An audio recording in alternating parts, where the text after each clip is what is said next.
I'm going to refer to another book, and it's another author who's been on virtual book signing. That's why I'm thinking about it. And you may or may not have read this guy, but I think you're going to be able to respond to the question. Although maybe it's a challenge. Who knows?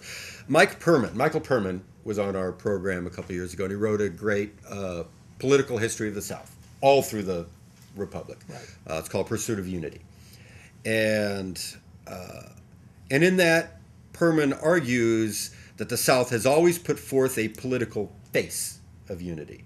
If we look at the 20th century, we call it the Solid South. Mm-hmm. They're unified. But these efforts have never been wholly successful because the South is not necessarily monolithic. It's not unified. It's not unified politically, culturally, or culturally solid. That's Perman. And so it's quite diverse. So where does this illusion of unity enter into your story?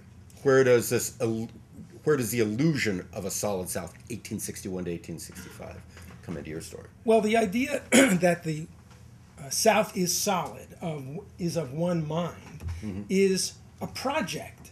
In other words, the idea of projecting an image of unity, of solidity, is a project of Southern leadership in the decades prior to the Civil War. It seems to them, not simply John C. Calhoun of South Carolina, but Southern leaders more generally, are anxious to project the idea that there is no disagreement within, at least the white South, over fundamentals. And that's partly, it's important to them, partly because they're convinced they need to project that image not only to those they consider external challengers, but also to the enslaved population. They need to convince that population, or at least individual members of it who may be considering running away, attempting to run away, resist one or another order by slave owners, that they will find such rebels or potential rebels will find no support among the white population of the South, and therefore they might as well give up any such plans. And so the attempt to create this sense of absolute white solidarity throughout the South is something pursued very vigorously by slavery's champions right down through and into the Civil War. But it doesn't hold up. It certainly and that's doesn't. Part of what brings the House of Dixie. That's what brings the South, the Confederacy, down. In what ways, one or two examples, in what ways was the white South not united? Well, even the elite, even the large slave owners, are divided in 1860-61 over the wisdom of secession. So there's a political division. Even the 25% of Southern white households who own slaves are not of a single mind about whether defending slavery is best done by leaving the Union. There are far-sighted Southern slave owners who say, leave the Union, the North is going to resist, we're going to have a war, the war is going to last much longer than you think it will, our slaves are going to take advantage of this to run away, Union armies are going to penetrate ever more deeply into the South. The more that happens, the more easily slaves will be able to escape. You will destroy us if you pursue this policy. But they are overwhelmed by a larger number of slave owners who have become convinced that whatever the dangers posed by secession, the danger of remaining within this union is greater still to the future of slavery. So that's just one division, and that's a division that will grow over time, as will a number of others, such as the economic division between the slave-owning minority and the slave-owning majority. Then there are divisions within the the non-slave-owning majority. Yeah.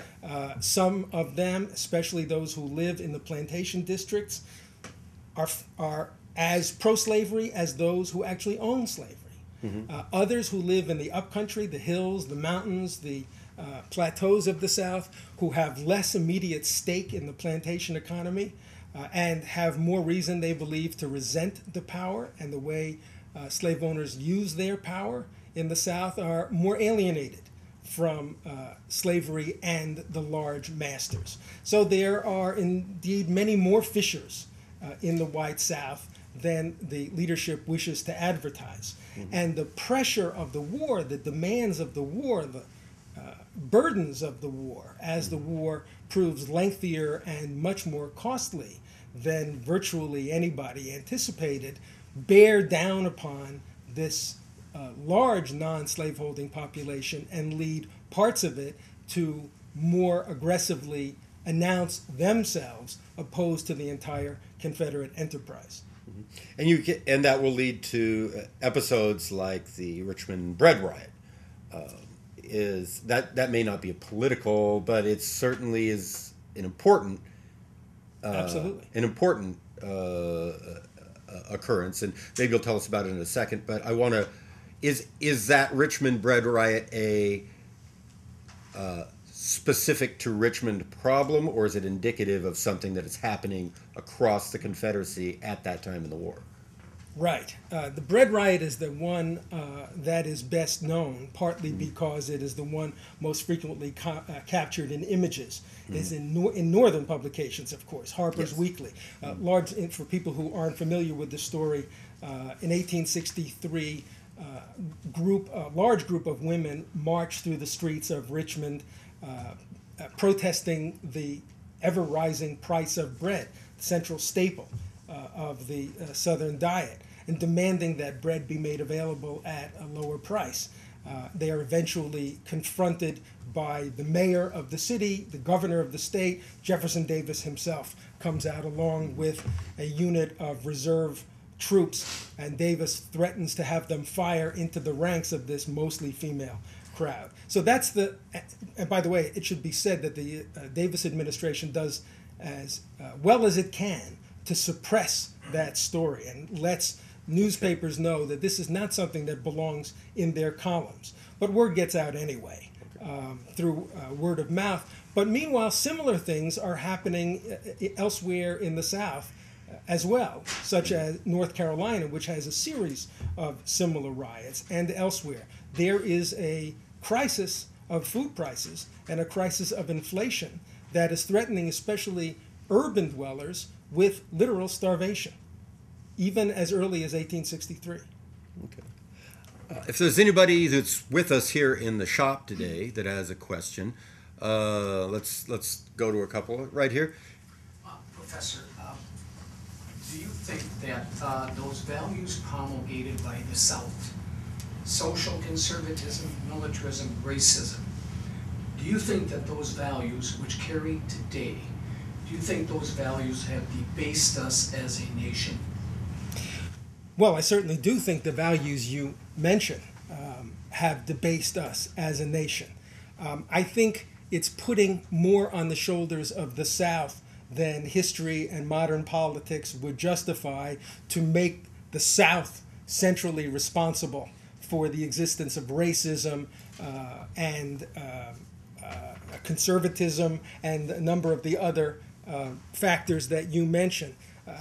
They are by no means centrally responsible, I believe, nor should Southerners as a whole be, I think, accused of responsibility, even for the degree to which those things exist in the South. There are plenty of white Southerners who would quite rightly protest against that characterization of their own point of view, and there are plenty of Northerners who are as guilty, if not more guilty in many respects, I think, of indulging in the sins that you describe. So I think this is no longer, if it ever was, a regional matter. This is the struggle over these issues is a national one.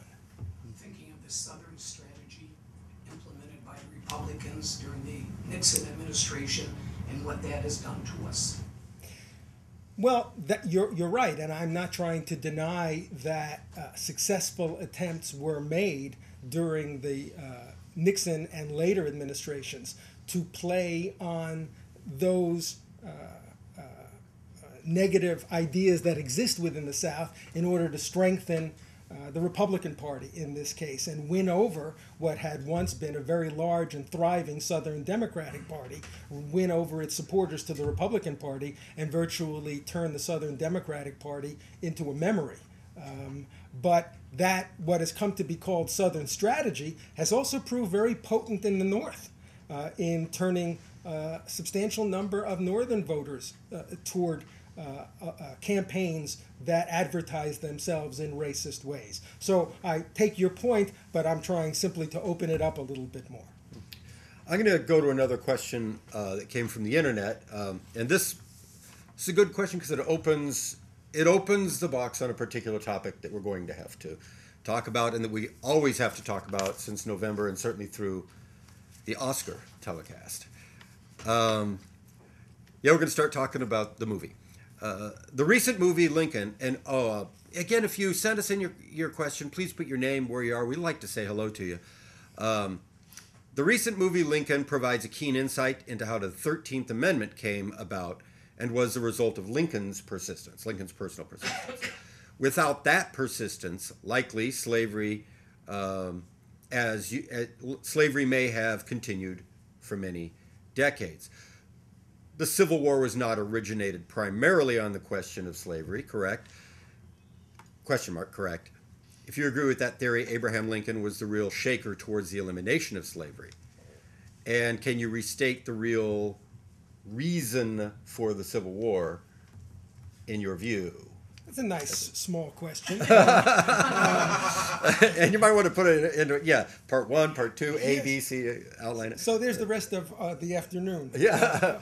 Basically. But I think, what we're talking about, if I understand the question correctly, is, first of all, Lincoln's advocacy of the 13th Amendment, and does that reflect upon what you think the reason of the war is, the cause? Okay, so let's back up. Okay. The war begins immediately, not over the issue of slavery. Quite right. It begins over the issue of union or no union, right? Will secession occur and spread, or will it be prevented? And that is what defines the lines of the war. Okay. But the question would not have arisen without the issue of slavery. As I was trying to say earlier, had there been no Republican Party, no Abraham Lincoln or someone like him at the head of the Republican ticket, had that ticket not triumphed in 1860, the question of union or no union would not have been posed, just as it had not been actively posed previously. So yes, this is a war about, in the initial era, in particular about union, not slavery, but slavery is the underlying issue and eventually becomes much more than the underlying issue. Now, Lincoln and doing away with slavery. Lincoln is not the first person to raise the idea of a 13th Amendment to the Constitution, nor is the 13th Amendment to the Constitution the first action, the first piece of legislation, if we can call it, that attacks slavery. There are two so-called confiscation acts that the Union Congress passes in 1861 and then 1862 that begin the process of undermining slavery as a legally sanctioned institution. More important, or at least as important as that, is the fact that slaves themselves are taking the initiative, before there's even a first confiscation act, of using, as Catherine Stone observed at the beginning of our conversation, using the outbreak of this war to improve the possibilities of freeing themselves from slavery. So this whole process is well underway by the time Lincoln comes to embrace the idea of the 13th Amendment. In the spring of 1863, it's free blacks, abolitionists, radical Republicans who are raising the idea there needs to be an amendment to the Constitution that does away with slavery's legal status, not only where the Confiscation Acts applied, not only where the Emancipation Proclamation applied, but throughout the country, including, thus, the loyal slave states. Yes. And Lincoln, in the spring of 1863, when the idea arises, is not interested. Right. Lincoln comes aboard only in the summer of 1864, around the time of the Republican Party's presidential convention. And at that point, Lincoln, by then, Lincoln has become a firm believer in the idea and does indeed pressed to have the idea of such an amendment included in the Republican platform, and is instrumental in having it placed in the Republican platform.